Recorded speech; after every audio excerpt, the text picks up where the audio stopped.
Hey guys, today we're talking about computed radiography, why this is actually a digital radiography type of system, both how the acquisition works, and then also the idea of the system itself, the physics behind the CR systems. Make sure and stick around to the end so that you know how the actual readout happens on a CR system. So most CR systems actually work in a manner that's similar to the way that film-based systems work, wherein you as a radiologic technologist would set up the cassette within the bucky, you'd set your technical parameters, which again are one of the most important parts determining the image quality, and you would take the acquisition. You'd then take the cassette out of the bucky, you'd put the cassette into a digitizer. Within that digitizer, we're going to be talking about how it's working in a little bit, but the idea is that both the signal acquisition will happen in there as well as some post-processing, and then there's a stage at which is going to clear the latent image completely from the panel such that the panel can be reused. So you can think of the latent image in your CR system similar to writing with an invisible pen, and then you need some mechanism to use either UV light or another marker in order to reveal your signal.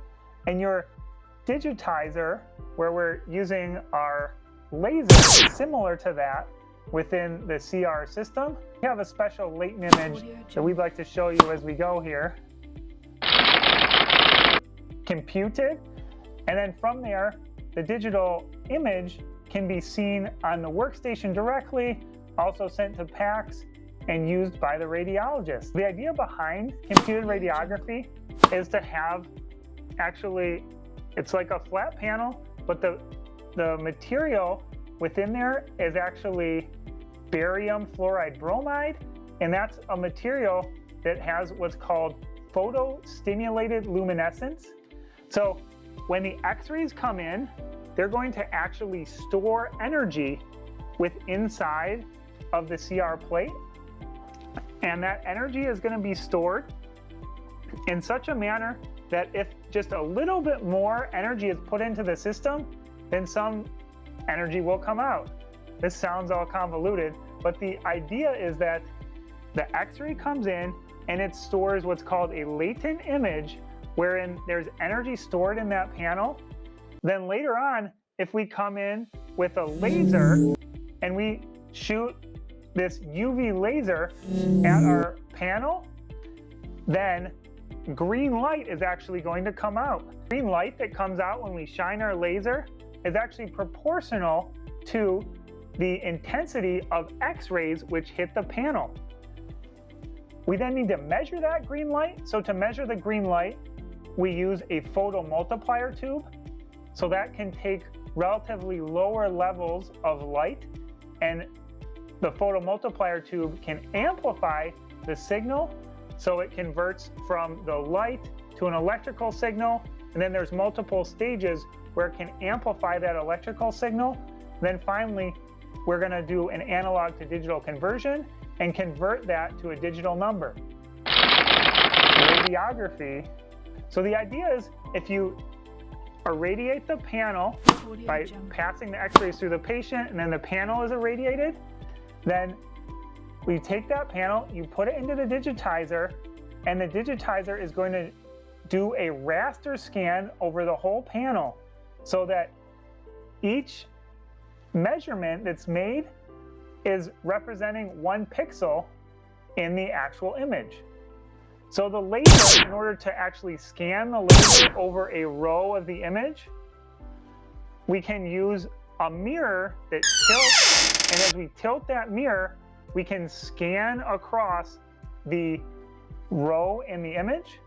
And then after we've scanned across 1 complete row in the image, we can translate and then scan another row, translate and scan another row. And that translation occurs just by having rollers underneath the panel.